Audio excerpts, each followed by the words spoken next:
ऊन सावलीच्या श्रावणामध्ये रायरेश्वर पठार हे असंख्य फुलांनी बहरलेलं आहे। तुम्ही पाहू शकता बाजूचं वातावरण आणि चहूबाजूंनी फुललेलं रायरेश्वर पठार।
फुलांचा व्हिडिओ जो तुम्ही पाहिला ती तिळीची फुलं आम्ही जिथे शेती करतो, म्हणजे आमच्या या वावरामध्ये गव्हाची शेती होते।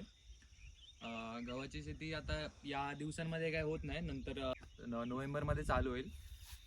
ही तिळीची फुलं पावसाळ्यामध्ये आता या सप्टेंबर महिन्यामध्ये तुम्हाला बघायला भेटतील।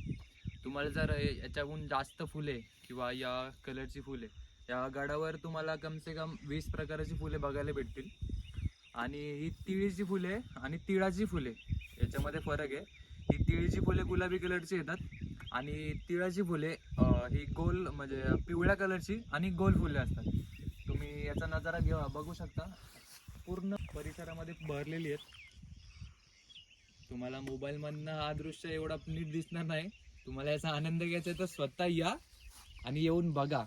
एकदम सुंदर असा परिसर आहे आणि इथे जर तुम्ही आलात ना तर इथून तुमची परत जायची इच्छा होणार नाही असं मला तरी वाटतं।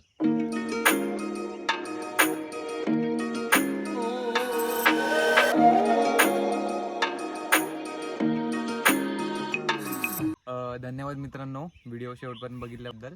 आणि व्हिडिओ आवडला असल्यास चॅनलला सबस्क्राईब करा आणि व्हिडिओ शेअर करा आणि नवनवीन व्हिडिओ पाहण्यासाठी चॅनलला सबस्क्राईब करा आणि दिलेल्या बेल आयकॉनला क्लिक करा। पुढचे व्हिडिओ तुम्हाला भेटत राहतील।